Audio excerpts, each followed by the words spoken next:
नमस्कार। कार्यक्रम जनसवालमा यहाँलाई हार्दिक स्वागत गर्न चाहन्छु। म हुँ रोजिना लामा। कार्यक्रम जनसवालमा विशेष गरेर जनतासँग सम्बन्धित रहेर छलफल अनि हामीले बहस गरिरहेका छौँ। आज भने विशेष गरेर हामीले केही दिन यता कार्यक्रम जनसवालमा विद्यमान सञ्चार नीति र कानुनमा आदिवासीका सवाल भन्ने विषयमा हामीले प्रस्तुत गरिरहेका छौँ। सोही क्रमलाई आज पनि हामीले निरन्तरता दिने कोसिस गरिरहेका छौँ। इन्डिजिनियस कम्युनिटी रेडियो नेटवर्कले आयोजना गरेको कार्यक्रममा इन्डिजिनियस टेलिभिजनको टिम भने कास्की जिल्लाको पोखराको सबैभन्दा पहिले गोर्खाली रेडियोमा पुगेको थियो।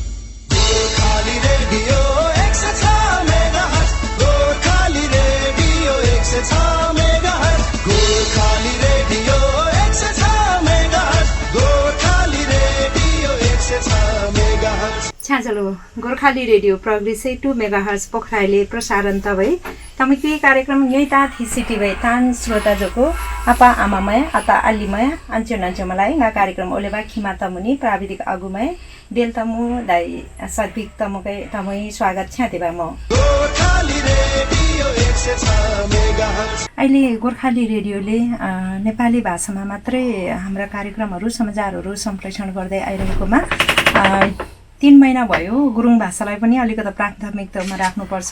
अहिले गण्डकी प्रदेश सरकारले यो मगर भाषा र गुरुङ भाषालाई गण्डकी प्रदेशमा कामकाजीको भाषा पनि गर्ने भन्ने सम्बन्ध जुन कुराहरू उठाउनु भयो, यी सवालहरूमा हामीले पनि गुरुङ भाषालाई संरक्षण गर्नका निम्ति, विकास गर्नका निम्ति गुरुङ भाषालाई स्थान दिएका छौँ रेडियोबाट। आगामी दिनमा थकाली भाषा त्यस्तै गरेर मगर भाषालाई पनि, तामाङ भाषालाई पनि दिन सकिने हामीले दिनका लागि पनि केही पहलहरू गरिरहेका छौँ। जहाँसम्म सम्भव हुन्छ ती भाषाहरूलाई पनि हामीले राख्ने प्रयत्नमा रहेका छौँ। 106 मेगाहर्जमा सुन्न सकिने गोर्खाली रेडियो सहित दर्जन एफएम रेडियो पोखरामा प्रसारणमा छन्। यसबाहेक टेलिभिजन दर्जनौं पत्रिका प्रकाशित हुन्छन्। यही क्रममा पोखराका सञ्चारकर्मीहरूसित इन्डिजिनियस कम्युनिटी रेडियो नेटवर्कले विद्यमान सञ्चार नीति र कानुनमा आदिवासीका सरोकार विषयक अन्तर्क्रिया कार्यक्रम आयोजना गरेको थियो। सो कार्यक्रमको पूर्ण विवरण यहाँ राख्न चाहन्छु। इन्डिजिनियस कम्युनिटी रेडियो नेटवर्कको तर्फबाट यहाँ सबैलाई यो कोरोना कहरको बीचमा छौँ हामीले योभन्दा अलिक बृहत बनाउने औपचारिक रूपमा एकदम हैन सरहरूको विचार पनि सुन्ने इच्छा हुँदै पनि हामीले सानो भोल्युममा हामीले कार्यक्रम गर्नु परेको छ। यद्यपि हामी अहिलेसम्म हामी सबै सुरक्षित छौँ, त्यो नै खुसीको कुरा हो भन्ने लाग्छ।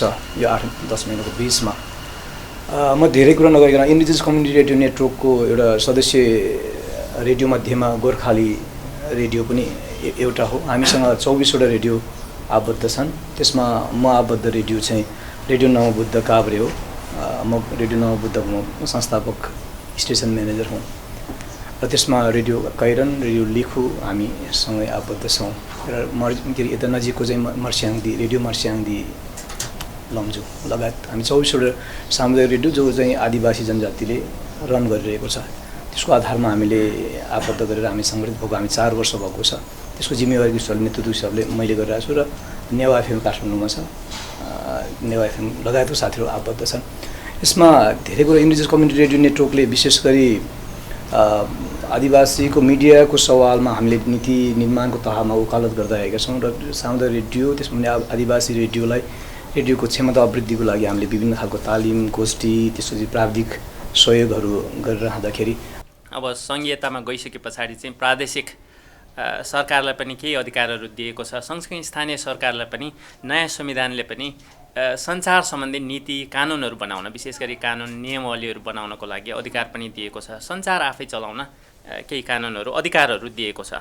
त्यसैले त्यही कानुनमा बसेर केही छलफल भन्दा पनि म पृष्ठभूमि बाँध्ने काम चाहिँ गर्दछु। अब हाम्रो सबैभन्दा अब कानुनकै कुरा गर्दाखेरि चाहिँ अब नयाँ संविधान भनौँ न, संविधान चाहिँ देशको मूल कानुन हो। यही कानुनमा अथवा संविधानमै टेकेर ऐन लगायत नियम कानुनहरू बन्ने हुँदा नयाँ संविधानको धारा 19ले खास गरी हामीलाई सञ्चार सम्बन्धी हक चाहिँ स्थापित गरेको छ। अर्थात् सञ्चार सम्बन्धी हक भन्नाले हामीले लेखेकै भरमा कुनै समाचार लेख्यौँ, प्रकाशन गऱ्यौँ, प्रसारण गरेकै बापत चाहिँ हाम्रो सञ्चार माध्यमहरू बन्द गरिने छैन भनेको वाक तथा स्वतन्त्रता चाहिँ पूर्ण रूपमा दिएको अवस्था छ। त्यसै गरी अर्को चाहिँ आदिवासी जनजाति लगायत सम्पूर्णलाई पनि यो अधिकार हुँदाहुँदै आदिवासी जनजातिहरूको लागि चाहिँ अलि निकटताको अधिकार चाहिँ यो सूचनाको हक सम्बन्धी हक चाहिँ सुनिश्चित गरेको छ मौलिक हककै रूपमा धारा 27 मा। यसमा चाहिँ अपुगको कुरा के भने यदि प्रत्येक नागरिकलाई आफूलाई सरोकार राख्ने सँगसँगै सार्वजनिक सरोकार राख्ने सरकार अथवा राज्य निकायसँग त्यस्ता गतिविधिहरू गरे कुनै निर्णय गरेको खण्डमा त्यो सम्बन्धी सूचना पाउने अधिकार चाहिँ सुनिश्चित गरेको छ। भलकि हामी आदिवासी जनजाति जो मातृभाषीहरूको हकमा मातृभाषामा सूचना पाउने हक चाहिँ त्यसमा सुनिश्चितता गरेको छैन। भलकि संविधानले पनि त्यो सुनिश्चितता गर्यो मौलिक हकको रूपमा। 64 सालमा पछि आएर सूचना सम्बन्धी ऐन पनि आएको छ। त्यो ऐन पछाडि नियमावली बन्यो 65 सालमा। त्यो नियमावलीमा पनि हामीले खास गरी मातृभाषामा सूचना पाउने मिडियामा हामी अब इन्डिजिनियस टेलिभिजनमा 14-15वटा भाषामा पनि हामीले कार्यक्रम आफ्नो तवरमा गरिराखेका छौँ। आदिवासी जनजाति भएर आदिवासी जनजाति समुदायको लागि आदिवासी मिडियाहरूले के गर्न सक्छ अर्थात् त्यसको लागि चाहिँ अहिलेको हाम्रो देव सरले भने जस्तै त्यो अहिलेका भएका अर्थात् अब बन्ने नीति कानुनहरू चाहिँ कसरी बनाउन सकिन्छ भन्ने सन्दर्भ चाहिँ म राख्न चाहन्छु। खास गरिकन अब हिजो हाम्रो मुख्यमन्त्रीज्यूसँग पनि इन्ट्रेक्सन भयो। उहाँले पनि यहाँ प्रदेशको नीति कार्यक्रम बनिसक्यो, सञ्चार नीति चाहिँ बनिसक्यो। अब त्यसलाई ऐनको रूप चाहिँ यो संसदमा हुन्छ भनेर उहाँले जानकारी दिनुभएको छ। यो पृष्ठभूमिमा अब विभिन्न यहाँ पोखरा महानगरपालिकाले पनि सञ्चार नीति बनाएको मैले सुनेको छु, कानुन पनि बनाएको छ। अब सङ्घले आम सञ्चार ऐन छाता ऐन ल्याइरहेको छ। अब अर्को मिडिया काउन्सिल विधेयक प्रतिनिधि सभामा राष्ट्रिय सभाले पास गर्यो। अब यो सदनमा प्रतिनिधि सभामा जाँदैछ। यो पृष्ठभूमि छ सञ्चारको सम्बन्धमा। अरू कानुनहरू छ, सूचनाको हकको कुराहरू गर्नुभयो।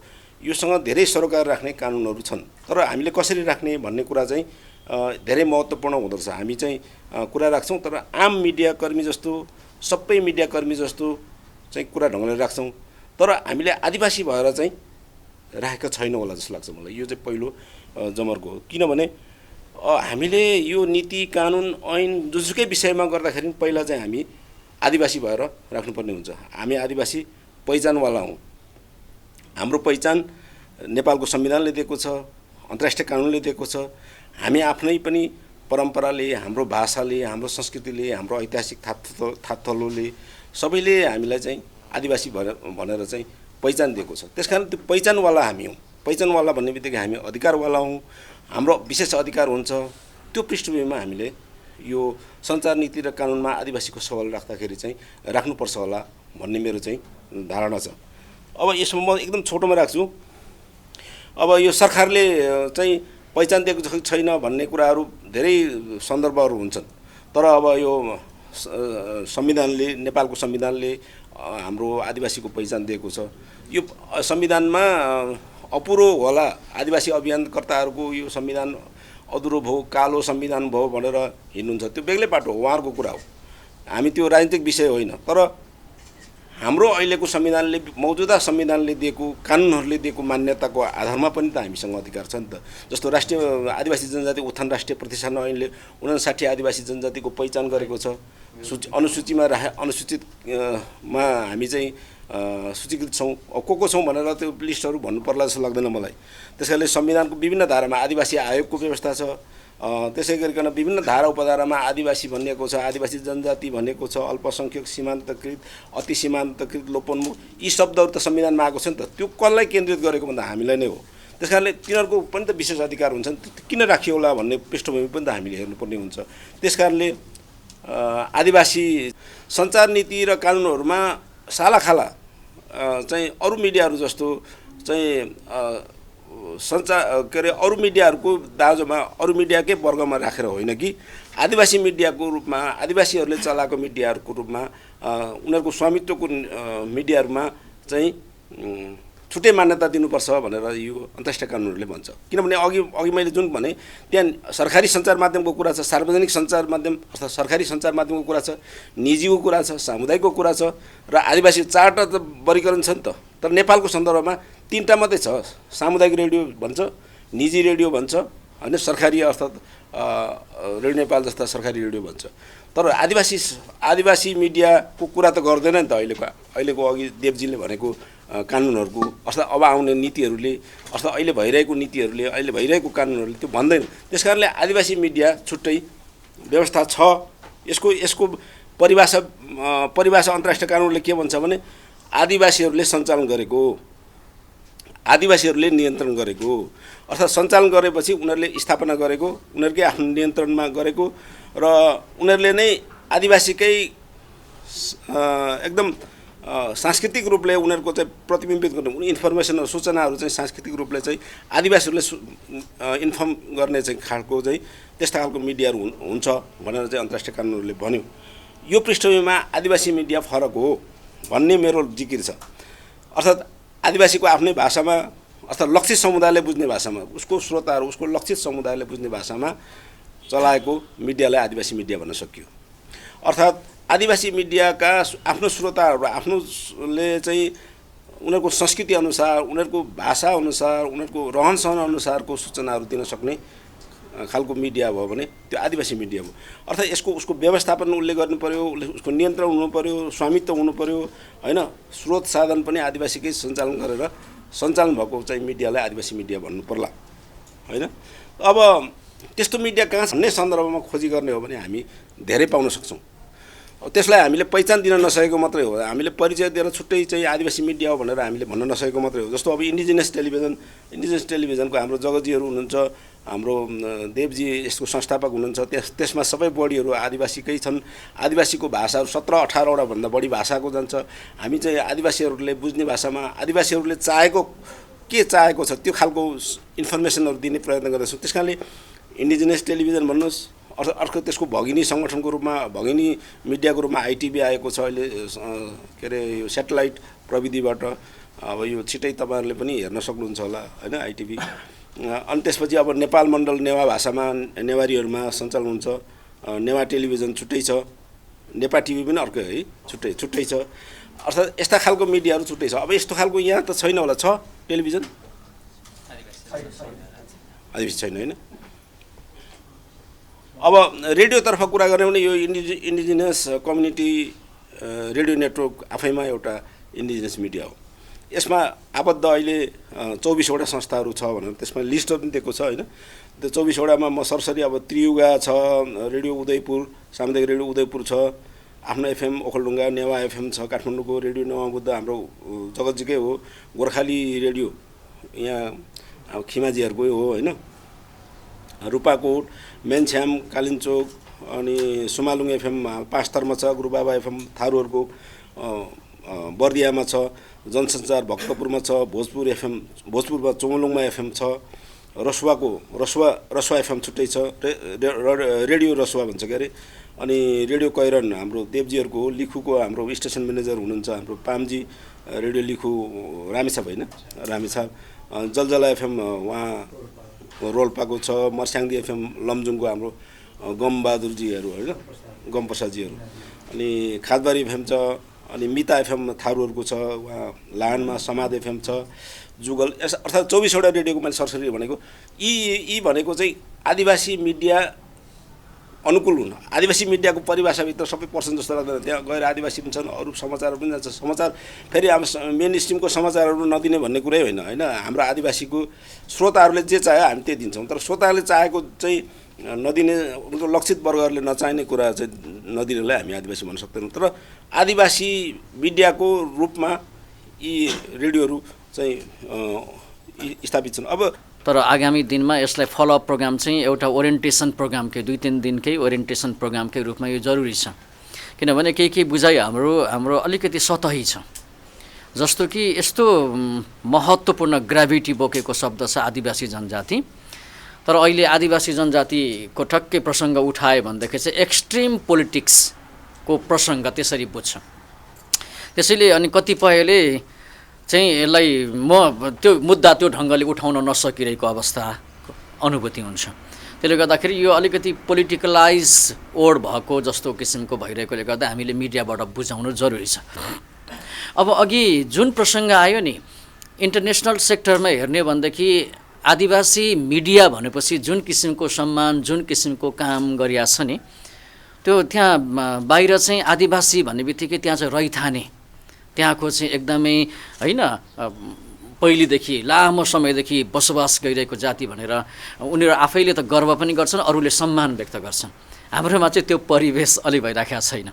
यसले चाहिँ अलिक डिभाइड ल्याउन खोजेको हो कि होइन वा के खालको कुरा गर्न खोजेको हो कि भन्ने किसिमको त्यो बुझाइ छ। यो बुझाउन पनि हाम्रो यो खालको मिडियाको चाहिँ कुराहरू गर्नु जरुरी छ।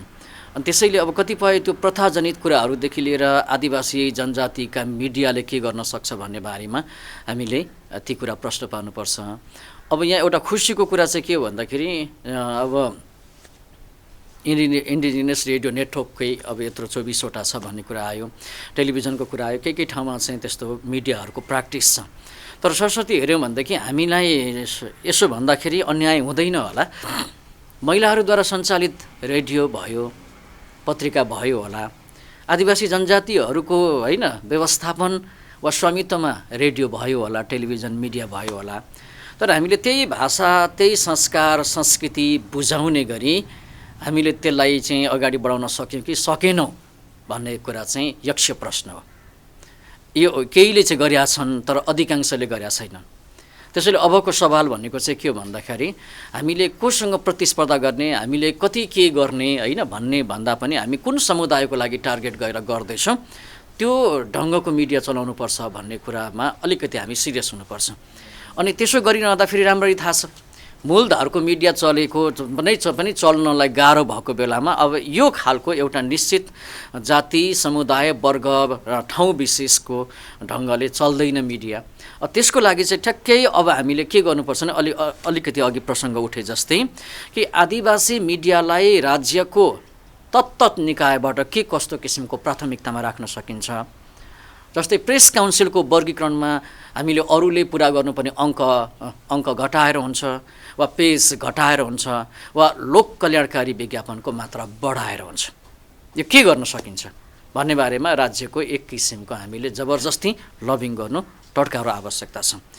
अनि अर्को चाहिँ मलाई यो कुरा सुनिरहँदा यसको व्यवहारिकता पक्ष, चलाउनु एउटा कुरा, खोल्नु एउटा कुरा, चल्नु अर्को पक्ष, त्यसको प्रभावकारिता बढाउनु झन् गाह्रो पक्ष। त्यसले गर्दाखेरि अहिले चाहिँ हामी संघीयताको त्यो संरचनाबाट गइरहेको र स्थानीय तहको केहीको बाँडफाँड यसो हेर्ने भने चाहिँ बाहुल्यता यो चाहिँ जाति समुदाय वर्ग क्षेत्र छ है भन्ने 753वटा स्थानीय तहमा सबैमा नभए पनि केहीमा त्यो किसिमको परिवेश भएकोले गर्दा अब हामी यो बुझेकाहरूले तत्तत त्यो सम्भावना बोकेको स्थानीय तहलाई चाहिँ तिमीहरूले यो खालको चलाउनुपर्छ है, अनि त्यहाँको प्रथाजनित कुराहरूलाई अनि त्यहाँको भाषा शैली संस्कार संस्कृतिका कुराहरूलाई चाहिँ त्यो मार्फत उजागर गर्न सकिन्छ र त्यो सस्टेनेबल पनि हुन्छ भनेर बुझाउनु जरुरी छ जस्तो मलाई लाग्छ। र त्यो गर्न सक्यो भने अर्को अब अलिकति राम्रो हुन्छ होला। र हामीले मिडियाबाट चाहिँ त्यही हो, अब आदिवासी जनजातिको पत्रकार हुँ भनिराख्यौँ, आदिवासी जनजातिद्वारा सञ्चालित रेडियो पत्रिका होइन टेलिभिजन चाहिँ भनिराख्यौँ, तर त्यो हाम्रो रैथाने प्रविधिहरू शैलीहरू हाम्रा कुराहरू जसले हाम्रो आफ्नो पहिचान दिलाइराखेका छ त्यसलाई हाइलाइट गर्न सकेको छैन, त्यतातिर जोड दिनुपर्छ। र अब ठ्याक्कै यो आदिवासीको कुरा सोचे समग्रमा कुरा गर्दा चाहिँ के भने हाम्रा संसार ऐनहरू बनेका छैनन्, सङ्घमै पनि ठुलो लफडा छ, यहीँ प्रदेशमा पनि बनिया छैन, स्थानीय तह पोखरा महानगरपालिका र अरूमा त पनि छैन। त्यसैले हामीले त्यहाँ जोड दिनुपर्छ। त्यो भयो भने के भने 100 वाट क्षमताको रेडियो दर्ताको लागि काठमाडौँ जानु पर्दैन है त, 500 वाटसम्मको लागि प्रदेशभन्दा बाहिर जानु पर्दैन। अहिले त 100 वाटको है पनि 500 वाटको पनि सबैको लागि काठमाडौँ जानु परिरहेको अवस्था छ। एउटा कुरा अहिले अनलाइन पत्रिका म दर्ता गर्छु भन्यो भने अघि कति झन्झट छ भन्ने कुरा आइसकेको छ कुमार सरको होइन फेयरिस्टमा। अब त्यो दर्ताको लागि पनि सूचना विभाग जानुपर्छ, त्यहाँ कोभिडले गर्दाखेरि कोटा सिस्टम 2 जना भन्छ दिनमा, त्यस पछाडि पनि अनि कहिले क्वारेन्टाइन र आइसोलेसनमा कर्मचारी बस्यो भने चाहिँ पालो आउँदैन, साह्रै गाह्रो छ है। अर्को चाहिँ के छ भने 3 तहको हामीले 3 प्रकारको टेलिभिजनको त कुरा गऱ्यौँ होइन, अघि सेटेलाइट टेरेस्ट्रियल र केबुलवाला, केबुल त स्थानीयमा हुने नि त, अनि यी दर्ता गर्दाखेरि हुनुपर्ने नि त, त्यो त झन् साह्रो कुनै संरचनामै छैन। यस्ता यस्ता कुराहरू पनि लबिङको रूपमा उठाउनुपर्छ जस्तो लाग्छ। तपाईँहरूले यहाँ सम्झेर आएर यो ढङ्गको जुन सानै स्केलमा भए पनि इन्टरेक्सन भयो, यहाँहरूलाई बधाई छ। आगामी दिनमा अलिक ठुलै स्केलमा तर अलिकति ओरिएन्टेसन ढङ्गले गर्नु जरुरी छ। त्यसका लागि अब हामीले खास गरिकन नेपाल पत्रकार महासङ्घ कास्की शाखाले र हामी यहाँ भएका मिडियाहरूले कसरी सघाउनुपर्छ त्यसको लागि पनि यहाँहरूसँग सहकार्यको प्रतिबद्धता व्यक्त गर्दै बिदा माग्दछु। जय पत्रकार महासङ्घ। हाम्रो आदिवासी जनजातिहरूको यो सञ्चारसँग सम्बन्धित, मिडियासँग सम्बन्धित यो आदिवासी र मिडिया चाहिँ अलिकति अत्यन्तै अनुन्यासित हुनुपर्ने, तर मिडिया एक पार्टे अनि आदिवासी चाहिँ अर्को पार्ट भयो जस्तो यो चाहिँ अब दर्जा चाहिँ छुट्टिएको छ। मिडियाले चाहिँ आदिवासी नदेख्ने, आदिवासीले चाहिँ मिडिया नचिन्ने, होइन? मिडिया भनेको के हो त्यो चाहिँ नबुझ्ने त्यो खालको अवस्था छ। त्यसैले आदिवासीले मिडिया पनि बुझ्नु पर्यो, मिडियाको शक्ति पनि बुझ्नु पर्यो, मिडिया के हो, होइन? मिडिया कस्तो हुनुपर्छ र हामी चाहिँ मिडियाको उपयोग कसरी गर्ने र हामी आफै सञ्चालक बनेर चाहिँ कसरी अघि बढ्ने र मिडियाकर्मी कसरी बन्ने, यो कुरा पनि आदिवासीहरूले पनि बुझ्नु पर्यो। र मिडियाले पनि आदिवासी भनेको के हो, आदिवासी किन आदिवासी भए, किन आदिवासीमा के छ, आदिवासीको विशेषता के हो, अधिकार के हो, आदिवासीले पाउनुपर्ने कुरा के हो भन्ने कुरा चाहिँ मिडियाले पनि उठान गर्न पर्यो। मिडिया भनेको आवाजविहीनहरूको आवाज, र अहिले आदिवासी भनेको यो चाहिँ अब दोस्रो दर्जाको नागरिक जस्तो छ हाम्रो मुलुकमा। त्यो हुनाले यो समानताका निम्ति पनि मिडियाले आदिवासीको होइन आवाजविहीनको आवाज उठाउनु पर्यो र आदिवासीले पनि मिडियालाई पनि यो चाहिँ बुझेर आफै मिडिया सञ्चालक पनि हुन पर्यो, मिडियाकर्मी पनि हुन पर्यो र मिडियाको चाहिँ त्यो अधिकार र सबै चाहिँ उपयोग पनि गर्नुपर्छ भन्ने मलाई लाग्छ। र यो अब आदिवासीको मिडिया हुनुपर्छ कि पर्दैन भन्ने कुरामा यो आदिवासीको मिडिया हुनुपर्छ। आफै चाहिँ मिडिया सञ्चालन गरेपछि बल्ल आफ्ना कुराहरू चाहिँ आउँछन् है। यो कुरा चाहिँ हामीले बुझ्न आवश्यक छ। हिजो म पनि कुनै मिडियामा थिएँ, मैले न्युज लेखेर दिएँ, अब पढ्ने साथीले चाहिँ के गर्नुहुन्छ भनेदेखि अब त्यो पढ्ने चाहिँ होइन जो वाचक हुनुहुन्छ मिडिया समाचार वाचन गर्ने, उहाँले चाहिँ माथि चाहिँ हेडलाइन मात्रै पढिदिनुहुन्छ। यदि म आफै भएको भए होइन आदिवासीको न्युज चाहिँ सबै पढ्ने थिएँ होला। त्यो हरेक कुरामा चाहिँ यो चाहिँ समस्याहरू छ।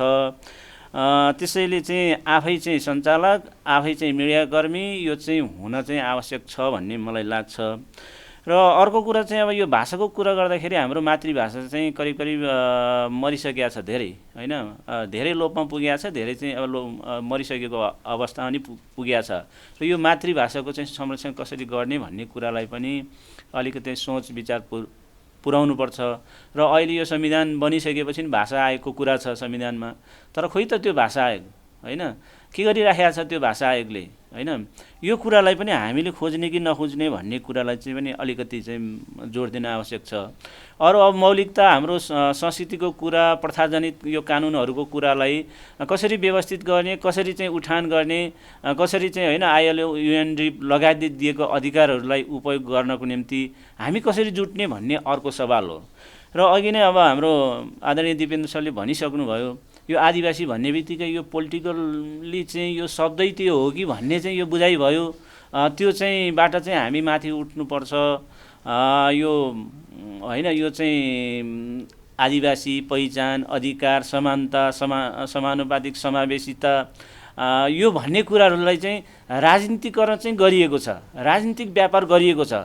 त्यसैले हामी चाहिँ यो सामुदायिक अधिकारको निम्ति हो, होइन समानताको निम्ति हो र हिजैदेखि चाहिँ हाम्रो परम्परागत यो अधिकारलाई चाहिँ हामीले सुनिश्चित गराउनको निम्ति हामी आदिवासीहरू चाहिँ जुट्नुपर्छ भन्ने कुरामा हाम्रो चाहिँ एकमत हुन आवश्यक छ।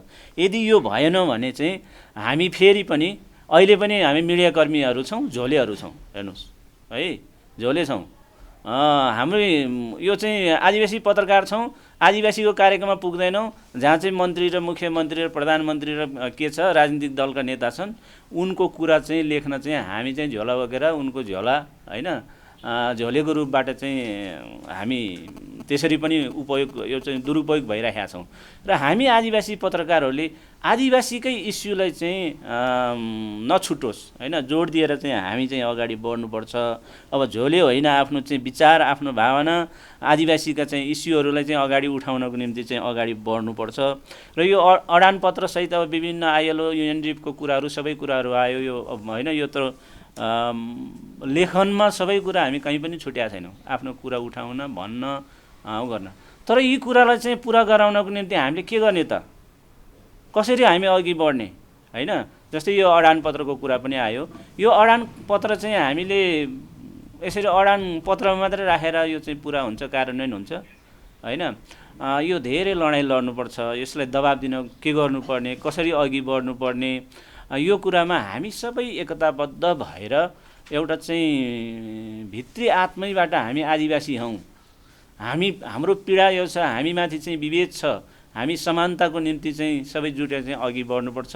समान हैसियत हाम्रो पनि चाहिन्छ, समान अधिकार चाहिन्छ र आदिवासीको विशेष होइन यो चाहिँ अधिकारहरू पनि छ। यो प्राथमिकता पाउनु पर्ने कुरामा चाहिँ हामीले पाउनुपर्छ भन्ने कुरामा सबै एकमत भएर चाहिँ अगाडि बढ्नुपर्छ र दबाब चाहिँ सिर्जना गर्नुपर्छ। दबाब सिर्जना नगरिकन तपाईँले कुनै अधिकार पाउनुहुन्न, हामी कुनै अधिकार पाउन सक्दैनौँ। यो चाहिँ हिजैदेखिको यो चाहिँ अनुभवले चाहिँ सिकाएको कुरा हो। त्यसैले कस्तो दबाब दिने, कसरी दिने, कस्तो आन्दोलन गर्ने, यो कुरामा अलिकति मिडियाकर्मीहरू र आदिवासी चाहिँ जुट्नुपर्छ भन्ने मलाई लाग्छ। धन्यवाद।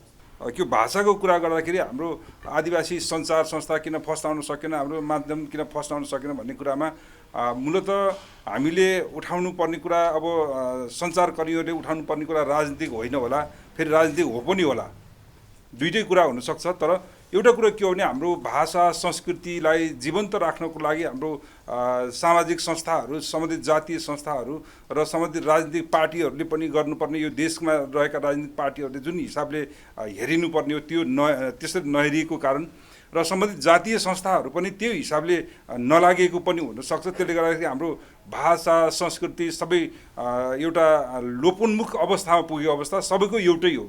र अझै भन्ने हो भने त हाम्रो मगर भाषा त अझै जिब्रोमा मात्रै सीमित छ, लेख्यमा छैन, कथ्यमा मात्रै भएको हुनाले यी यस्ता भाषाहरूलाई हामीले जीवन्त राख्नलाई गर्न के पर्छ सामाजिक संस्थाहरूले। र यो हामीले मिडियाबाट बारम्बार उठाउने कुराहरू नै यही हो। तर उठाउँदै पनि अब उठाउँदै गर्ने, हामी हराउँदै पनि जाने अवस्थामा भएको हुनाले यसलाई हामीले मिडियाबाट त्यही हिसाबले उठाउँदै जानुपर्छ होला जस्तो लाग्छ। र ती कुराहरू जुन कुराहरू लोप हुँदै गइसक्यो, हामी भाषै लोप हुँदै गएछ भने त हाम्रो परम्परा संस्कृति भन्ने कुरा पनि सँगसँगै गयो। सँगसँगै त्यसलाई फेरि फर्काउनलाई गर्न के पर्छ त, मिडियाले मात्रै गर्ने हो कि हाम्रो जातीय संस्थाहरूले पनि गर्ने हो कि राज्यले पनि गर्नुपर्ने हो कि त्यसलाई झकझक्याउनु त अब राज्यले तिमीहरूको हराउनु लागेछ भनेर उनीहरू राज्यको उबाट गर्ने होइन होला, हामी तर्फबाट उठ्नुपर्ने होला, यतातिर ध्यान दिनु पर्छ होला जस्तो लाग्छ मलाई। यो दर्ता प्रोसेसलाई नि म अलिकति सुझावको साथ भन्न चाहन्छु। यो समस्या के छ भने यो प्रदेश सरकार छ होइन, यो दर्ता प्रक्रियालाई यो प्रदेश सरकारले किन हेर्दैन, यो केन्द्रमा किन जानु पर्यो, पोहोर हामी जाँदा धेरै झमेलो बिहोर्नु पऱ्यो कि त्यही दिनमा गएर फर्किने हाम्रो हिसाबले एक दिन त बास बस्नै पऱ्यो काठमाडौँमै। सकेसम्म सरकारले, प्रदेश सरकारले यो दर्ता प्रक्रियालाई प्रदेश सरकारले गरिदियो भने यो आदिवासी पत्रकारहरूलाई सजिलो हुन्थ्यो भन्ने मलाई लाग्छ। धन्यवाद। खासमा यो आदिवासी जनजाति यो मिडियाको सवालमा भन्नुपर्दा जति पनि यो मिडिया खुल्छ त्यसमा चाहिँ आदिवासी मात्रै भनेर पनि हुँदैन, जुन आदिवासी मिडियामा यो पत्रकारिताहरूमा चाहिँ सहभागिता धेरै जनाउनुपर्छ। यी पोखराकै हिसाबमा भन्नुपर्दा नि यहाँ पत्रकारहरू यति नै हो, 10-15 जना भन्दा पनि यसमा आदिवासी जनजाति पत्रकारहरूलाई कसरी यसमा सहभागिता गराउने र यसमा कसरी टिकाउ राख्ने, यसको लङ लास्टिङको रूपमा सोच्नुपर्छ।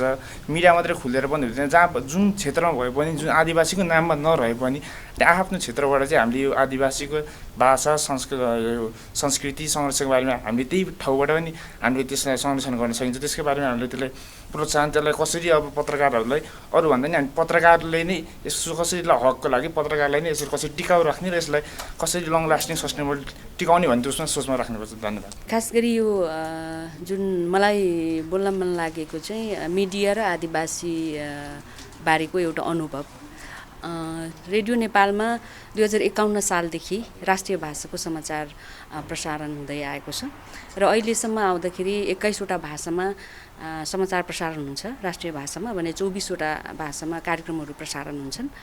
त्योमध्ये रेडियो नेपाल प्रादेशिक प्रसारण कार्यालय गण्डकी प्रदेश पोखराबाट मगर भाषाको समाचार र गुरुङ भाषाको समाचार, मगर भाषाको कार्यक्रम र गुरुङ भाषाको कार्यक्रम प्रसारण हुन्छ। र यसमा मलाई सुरुका दिनहरूमा जुन खालको क्रेज थियो यो राष्ट्रिय भाषामा मैले समाचार वाचन गर्दा, मैले कार्यक्रम प्रसारण गर्दाखेरि म बोल्न पाउँदा यति हुटहुटी हुन्थ्यो। त्यो लगभग त्यति बेला म 54 सालमा प्रवेश गरेको रेडियो नेपालमा सबैले प्राय भाषा बोल्थे, गुरुङ भाषा बोल्ने गर्थ्यो र हाम्रा कार्यक्रमहरू प्रसारण हुँदाखेरि रेडियो नेपाल एउटा विकल्प थिएन त्यति बेला हैन, जस्तो एफएम रेडियोहरू अरू खुलेको थिएन त्यति। त्यसैले गर्दा रेडियो नेपाल एउटै मात्र विकल्प भएको हुनाले हाम्रा कार्यक्रमहरू धेरैले सुन्थे। त्यति बेला हाम्रा श्रोताहरू पनि धेरै थियो र कार्यक्रमको प्रभावकारिता पनि त्यस्तै राम्रो थियो, फिडब्याकहरू राम्रो आउँथ्यो।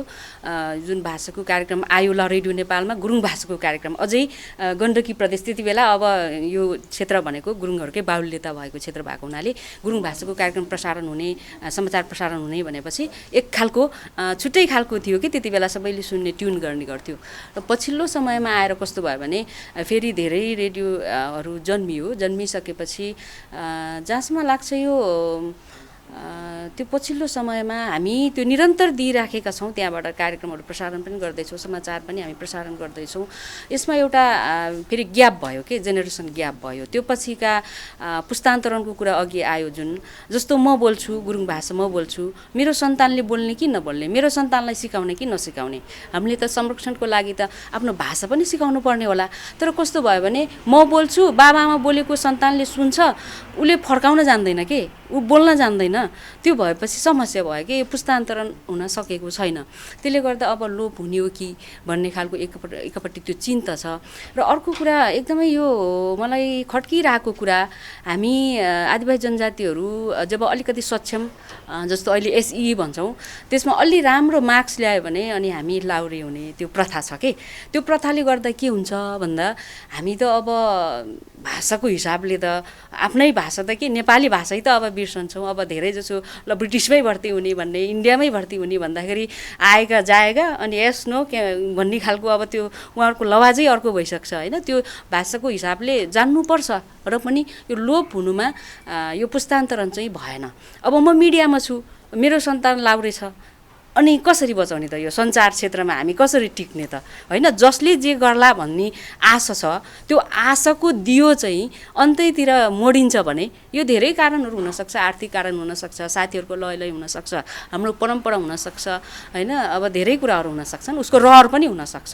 ती कुराहरूले गर्दाखेरि हामी जुन ठाउँमा छौँ त्यो ठाउँलाई चाहिँ अलिकति प्रायोरिटी दिन सकिरहेका छैनौँ। र हाम्रो भाषाको कार्यक्रमहरू प्रसारण हुने बेलामा अलि नेपालीको अलि त्यस्तै खालको इन्फर्मेसन दिने कार्यक्रमहरू छ भने सुन्ने, जब गुरुङ मगर भनौँ न तामाङ लगायतका कार्यक्रमहरू आउँदाखेरि अर्कैतिर ट्युन गरिदिने कि यो भाषा बुझ्दैन हामीले हाम्रै सन्तानले बुझ्दैनन्, अरूलाई चासै हुँदैन क्या। त्यसले गर्दाखेरि हामीले यसमा अघि नै आए तालिमका कुराहरूदेखि लिएर अनि अब भाषाको लागि डिक्सनेरीहरू हुन त हाम्रो गुरुङमा चाहिँ डिक्सनेरीहरू छ र भाषाको हिसाबमा किताबहरू पनि निस्केका छन् पढ्नका लागि। एउटा पठन पाठन पनि सुरु भएको अवस्था पनि छ। कुनै ठाउँमा अब जस्तो देवदामा पठन पाठन सुरु भइसकेको छ, त्यो एउटा क्रमिक रूपमा आइसकेको छ र यसलाई निरन्तरता जहाँसम्म लाग्छ दिनुपर्छ। र मिडियाले पनि आफ्नो कुरा सुनाउनका लागि अघि नै साथीहरूले भन्नुभयो जस्तो मेरो कुरा सुनाउनको लागि टार्गेट जुन समुदाय हाम्रो कम्युनिटी होइन, कम्युनिटी नै बेस हुनु पऱ्यो कि यसमा। र मैले मेरो कुरा सुनाएर जागरुक बनाउनुपर्छ होइन, उहाँहरूलाई सुसंस्कृत बनाउनुपर्छ र हाम्रो जुन मातृभाषा छ आफ्नो माटोमा त्यसलाई चाहिँ हामीले दिगो राख्नुपर्छ भनेर हामी लाग्नुपर्छ। र मिडियाले जुन भनेका कुराहरूलाई जुन आदिवासी जनजातिहरूले पनि यो मेरो कुरा हो है, मेरो कुरा बोलिरहेछ मिडियाले, त्यसैले मैले चासो राख्नुपर्छ भन्ने खालको त्यो पनि हुनु पर्यो र नीति निर्माण तहमा भएकाहरूले पनि उहाँहरूलाई चाहिँ झकझकाएर हामी आफ्नो कसरी जाने, यहाँहरूले जस्तो अडानपत्र जुन तयार गर्नुभएको छ यस्तै त हो नि। हामीले सुरुवात गर्ने त यही हो, पहिलो पटक भन्नुभयो अघि, साँच्ची नै पहिलो पटक हामीले यो काम गर्दैछौँ। अब हामी यसलाई एउटा अहिलेको हिउँदो अधिवेशनमा पनि हामी प्रस्तुत गर्ने भनेछौँ होइन। त्यसैले गर्दा यही नै अभ्यासहरू गर्दै गयौँ भने जहाँसम्म लाग्छ हामी आदिवासी जनजाति आदिवासी हुनु र हाम्रो भाषा संस्कृति जगेर्ना गर्नु र यो मिडिया क्षेत्रमा हामी कसरी टिकिराख्ने त, हाम्रो पहिचान स्थापित कसरी गरिराख्ने त भन्ने कुराहरूले धेरै महत्त्वपूर्ण भूमिका खेल्छ जस्तो लाग्छ। आदिवासी जनजातिको अहिलेको अवस्था के छ भन्ने कुरा आयो, मिडियाको अवस्था के छ भन्ने कुरा आयो र अघि हाम्रो दिपेन्द्र सर, हाम्रो सुमन सरले पनि भनिराख्नु भएको छ विगतमा चलिरहेको कार्यक्रमहरू पनि अहिले हामीले कन्टिन्यू गर्न नसकेको अवस्था छ। त्यो अवस्था कसरी आयो त्यो कुराहरू उहाँले भनिराख्नु भएको छ। त्यो कुराहरू चाहिँ मैले अनुभव गरेको अवस्था चाहिँ के छ भने आदिवासी जनजातिको कार्यक्रमहरू जस्तो हामीले तमु भाषाको कार्यक्रमहरू चलाइरहँदाखेरि मेन कुरा एकदमै मुख्य कुरा भनेको आर्थिक समस्या चाहिँ आदिवासी जनजातिको कार्यक्रमहरू चलाइरहँदाखेरि त्यो कार्यक्रमको प्रोडक्सन चार्जहरू भयो, कसरी चाहिँ अब दिपेन्द्र सरले भन्नुभयो सतही तरिकाले चाहिँ गइरहेछौँ।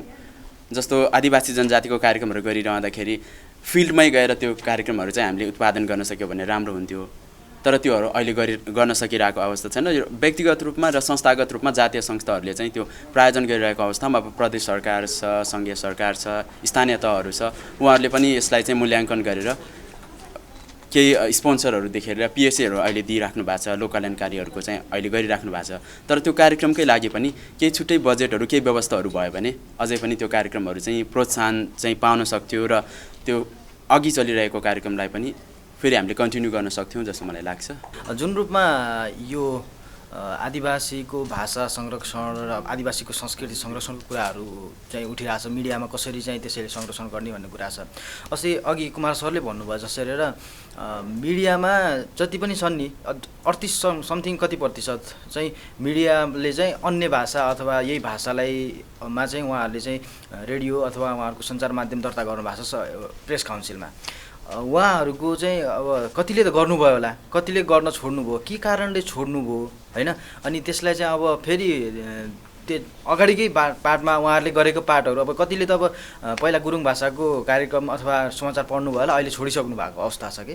त्यो अवस्था किन छोड्नुभयो होइन, त्यसलाई चाहिँ अब फेरि पुनः गर्नको लागि चाहिँ पुनः प्रसारण गर्नको लागि पुनः त्यो पहिलेकै गुरुङ भाषाको कार्यक्रम गुरुङ भाषाको समाचारहरू बन्नको लागि चाहिँ के गर्नुपर्छ भनेर चाहिँ अब त्यो खोजी नीति गरेर होइन, अनि त्यसमा चाहिँ के कमी कमजोरी रह्यो त्यसलाई चाहिँ कसरी अगाडि बढाउन सकिन्छ भनेर चाहिँ मेन त्यसलाई गर्नुपर्छ। र अनि जसले जुन गुरुङ भाषाको लागि नै अथवा अरू जनजातिको भाषाहरूलाई नै प्रायोरिटी दिएर खोलेका छन् उहाँहरूले चाहिँ त्यसलाई चाहिँ अब नछोडिकन अब चल्नु र उ गर्नुको कुरा त छुट्टै थियो होइन, कति बन्द पनि भइसक्यो होला, ती चलाउनको लागि के गर्नुपर्छ भन्ने कुरा मेन रह्यो। र अब भाषा पनि अब बिस्तारै अब सबैले सबैको भाषा मातृभाषाहरू चाहिँ नजानेको अवस्था छ, त्यसलाई पनि अब कसरी अगाडि बढाउने भन्ने कुरा हो भने संस्कृति हस्तान्तरणको कुराहरू अथवा यो पुस्ता हस्तान्तरण भन्छ नि त्यो कुराहरूलाई पनि जोड दिनुपर्छ कि भन्ने मेरो चाहिँ धारणा हो। भेजामा कुनै त्यो मासुको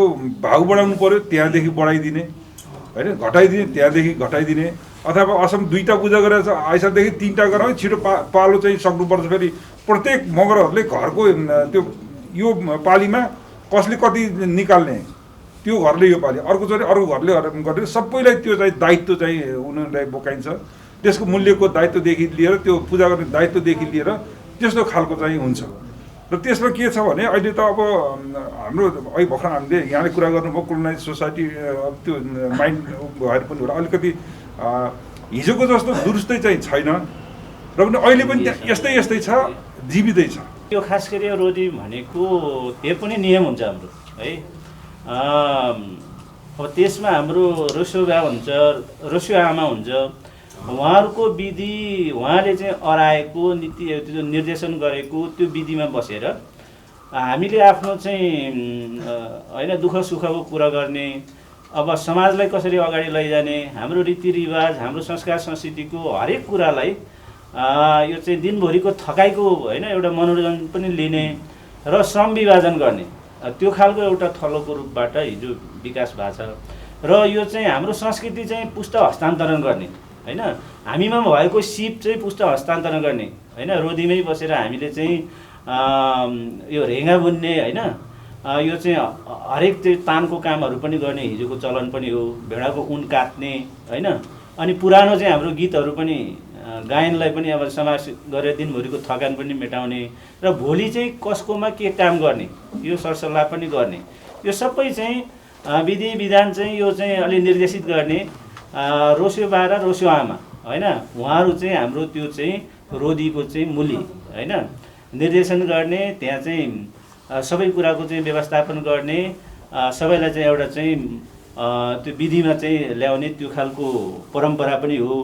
र खास गरी यो अब रोदीमा हामी सबै तमुहरूको यो चाहिँ संस्कार संस्कृति लाई पुस्त हस्तान्तरणदेखि लिएर हाम्रो श्रम विभाजन गर्ने र यो विधि चाहिँ थिति र विधिलाई यो चाहिँ दैनिक रूपबाट पनि निर्धारण गर्ने यो चाहिँ स्थल हो। यसलाई चाहिँ यो रूपबाट चाहिँ अलिकति चाहिँ हिजो पनि प्रयास हुँदै गएको छ, अहिले चाहिँ अब लोप हुँदै गएको छ। धेरै यो चाहिँ पश्चिमा संस्कृतिदेखि लिएर आधुनिक विकासले यो कुरा चाहिँ संरक्षण गर्नुपर्ने चाहिँ आवश्यक छ। यो कार्यक्रममा विशेष गरेर विद्यमान सञ्चार नीति र कानुनमा आदिवासीको सवालमा आदिवासीको अडानपत्र तयार पारिएको थियो। तपाईँहरूको हातमा अघि नै हामीले सुरुमै दिइसकेका छौँ, सरहरूले म्याडमहरूले अध्ययन पनि गरिसक्नु भएको होला, तैपनि म सरस्वतीमा वाचन पनि गर्न चाहन्छु। यो प्रारम्भिक मस्यौदा हो, यसमा तपाईँहरूको होइन महत्त्वपूर्ण सुझाव आउने अपेक्षासँगै यो प्रारम्भिक मस्यौदा छ। सञ्चारसँग सम्बन्धित नीति र कानुन लगायतमा आदिवासी जनजातिको अडानपत्र भन्ने छ। बहुजातीय, बहुभाषिक, बहुधार्मिक, बहुसांस्कृतिक तथा भौगोलिक विविधता युक्त समाजमा पूर्ण प्रेस स्वतन्त्र सहितको राष्ट्रको परिकल्पना नेपालको संविधानको प्रस्तावनामा उल्लेख भएको र संविधानको धारा 17 को विचार र अभिव्यक्ति स्वतन्त्रता, धारा 18 को धर्म, जात, जाति, लिङ्ग, भाषा वा क्षेत्र लगायतका आधारमा भेदभाव हुन नसक्ने गरी समानताको हकको प्रत्यावधि भएको, धारा 19 मा सञ्चारको हक, धारा 26 को धार्मिक स्वतन्त्रताको हक, धारा 32 को भाषा तथा संस्कृतिको हक र धारा 42 मा सामाजिक रूपले पछाडि परेका महिला, दलित, आदिवासी जनजाति लगायतलाई समावेशी सिद्धान्तका आधारमा राज्यको निकायमा सहभागिताको हक हुने मौलिक हक रूपमा सामाजिक न्यायको हक र आदिवासी जनजातिले पहिचानसहित सम्मानपूर्वक बाँच्न पर्ने अधिकारको सुनिश्चितता तथा आदिवासीको परम्परागत ज्ञान, सिप, संस्कृति, सामाजिक परम्परा र अनुभवलाई संरक्षण गर्ने अधिकारलाई धारा 50 को खण्ड यहाँको उपधारा 8 ले व्यवस्थित भएको प्रसङ्गलाई स्मरण गर्दै यसरी तयार पारेको अडानपत्र गण्डकी प्रदेशका मुख्यमन्त्री पृथ्वी सुब्बा गुरुङलाई बुझाएको थियो। चाहिँ इन्डिजिनसको स्वामित्वमा भएको कम्युनिटी रेडियोको एउटा संस्था छ, त्यो संस्थाले चाहिँ विभिन्न गतिविधिहरू गर्दै आएको छ। यो सन्दर्भमा यो सञ्चार सम्बन्धी अधिकार क्षेत्र चाहिँ सङ्घ, प्रदेश र स्थानीय तहको तिनै तहको भएको हुनाले आदिवासीहरूको सरोकारहरू यो कम्युनिटी रेडियोले चाहिँ उठाउँदै आएको छ। यो सन्दर्भमा एउटा अडानपत्र पनि तयार भएको छ। यो विभिन्नबाट माननीय मुख्यमन्त्रीज्यू इन्डिजिनस कम्युनिटी रेडियो नेटवर्क आदिवासी जनजातिको सवालमा क्रियाशील सामुदायिक रेडियो प्रसारक र सञ्चारकर्मीहरूको राष्ट्रिय स्तरको संस्था हो। यस संस्था आदिवासी जनजाति र सञ्चारका विषयमा उपलब्ध र हित प्रवर्धन गर्ने कार्य गर्दै आएको छ। नेपालको संविधानले सञ्चारसँग सम्बन्धित नीति कानुन निर्माण गर्ने अधिकार तिनै तहका सरकारहरूलाई प्रदान गरेको पृष्ठभूमिमा बहुजातीय, बहुभाषिक, बहुधार्मिक, बहुसांस्कृतिक तथा भौगोलिक विविधतायुक्त समाज अनुकूल आदिवासी मैत्री सञ्चारको नीति तथा कानुन निर्माण गर्न सहयोग पुर्याउने हेतुले यस संस्थाबाट आफ्नो अडानहरू प्रस्तुत गर्दै आएको छ। यही पृष्ठभूमिमा आदिवासी सञ्चार संस्थाहरूको साझा सहमतिका आधारमा तयार भएको आदिवासी जनजातिको सञ्चार सम्बन्धी अडानपत्र यस प्रदेश सरकार समक्ष प्रस्तुत गरेका छौँ। यसै साथ प्रस्तुत भएको अडानपत्र अनुसार भविष्यमा निर्माण हुने सञ्चारको नीति तथा कानुनमा प्रतिबिम्बन हुने अपेक्षा गर्दछौँ। जगद्दुङ अध्यक्ष। नेटवर्कले बुझाएको ध्यानाकर्षण पत्र ग्रहण गर्दै मुख्यमन्त्री गुरुङले निकट भविष्यमा बन्ने कानुनहरूमा यी विषय प्रतिबिम्बन हुने विश्वास दिलाउनु भएको थियो। यसको तर्फबाट चाहिँ हाम्रो जगतजीको नेतृत्वमा भएको टिमले मलाई यो जुन तपाईँहरूको यो अडानपत्र भनेर चाहिँ होइन सञ्चारसँग सम्बन्धित आदिवासीको अडानपत्र भनेर चाहिँ मैले बुझेँ र यसमा यो अडानपत्रमा उल्लेख भएका विषयहरू खास गरिकन चाहिँ प्रदेश सरकारले सञ्चारसँग सम्बन्धित नीति र कानुन बनाइरहँदाखेरि यहाँ विभिन्न विषयमा चाहिँ के अरे आफ्नो रणनीतिहरू यो नीतिहरू चाहिँ तयार गरिरहँदाखेरि आदिवासी जनजातिको चाहिँ अडान के हो, उनीहरूको माग के हो, उनीहरूको सरकार के हो भन्ने बारेमा ध्यान दिएर कमसेकम यो भन्दाखेरि समावेशी लोकतन्त्र भन्ने भनेको छौँ। योभन्दा अगाडि त समावेशी लोकतन्त्र भनेको थिएन। समावेशी लोकतन्त्रको मर्म र भावना अनुसारको सत्तामा, स्रोतमा, होइन, राजनीतिमा, अर्थनीतिमा सबै ठाउँमा हाम्रो समावेशी समानुपातिक सहभागिताको चाहिँ कुरा, प्रतिनिधित्वको कुरा जुन चाहिँ उठायो होला, यो चाहिँ अहिले धेरै ओझेल पर्दै गएको छ र धेरै फेरि पहिले बनेका ऐन कानुनलाई चाहिँ एकपछि अर्को चाहिँ के हुन्छ नेपालमा भन्दाखेरि संविधानले बनाएका कुराहरूलाई कानुनले डिस्टोर्ब गरिदिन्छ। यहाँ चाहिँ कानुनमा चाहिँ धाँधली हुन्छ। कानुन चाहिँ बनाइसकेपछि कानुनमा चाहिँ कहीँ चाहिँ तलमाथि परेको छ भने आफ्नो स्वार्थमा, सत्ताको स्वार्थ तलमाथि परेको छ या सत्तासीनहरू स्वार्थ तलमाथि परेको छ भने त्यसलाई नियमावली कार्यविधिमा चाहिँ तलमाथि गरेर आफ्नो अनुकूल बनाएको हुन्छ क्या।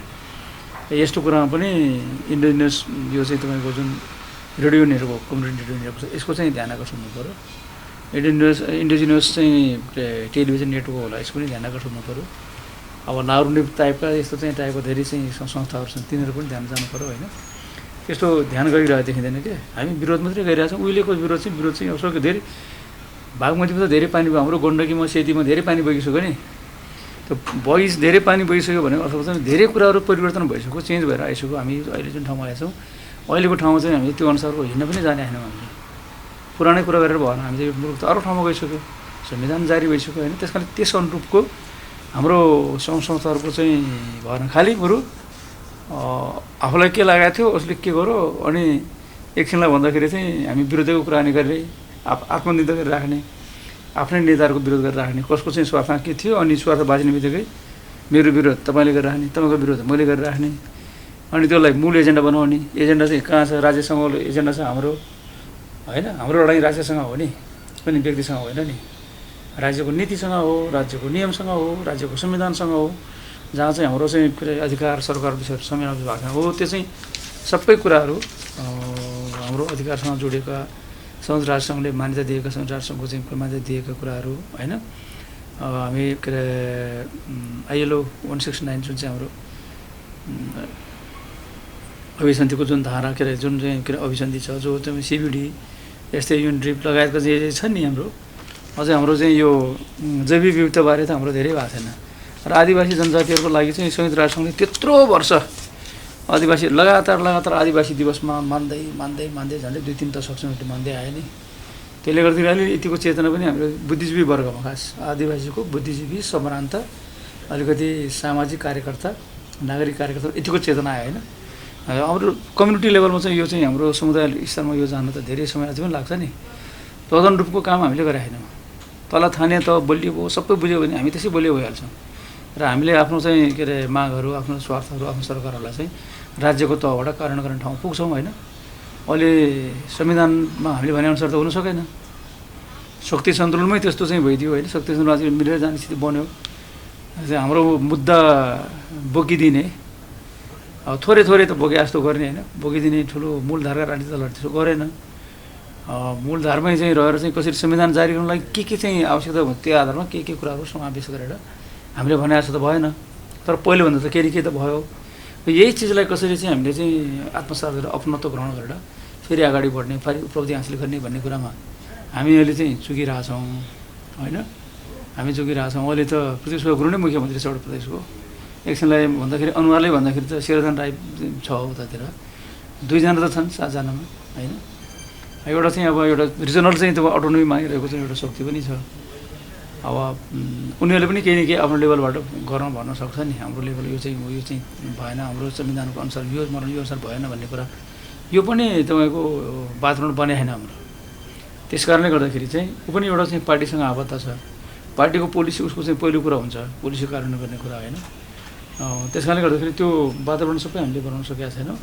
अब अहिले चाहिँ जति उपलब्धि हामीले पाएका छौँ, यो उपलब्धिलाई समातेर जाने मान्छे नै भएन। अहिले हामी विरोध गर्नेहरू सडकमै बसिरहेका छौँ। सडकबाट कता छिन्न भिन्न भएर कहाँ गइसक्यो होइन। अनि हाम्रो मनमा त्यो एउटा आग्रह लिएर बसेका छौँ हामी। अनि अहिले चाहिँ जहाँबाट जे रूपमा गर्न सकिने हो त्यति काम पनि गर्न सकेन। हामी धेरै गर्न सक्छौँ अझै पनि, मलाई लाग्यो यही स्थितिबाट पनि धेरै गर्न सक्छौँ। तर त्यो चाहिँ हाम्रो काम भएन। यो सबै कुरालाई चाहिँ तपाईँको पहिलो कुरा चेतनाको कुरा रहेछ होइन।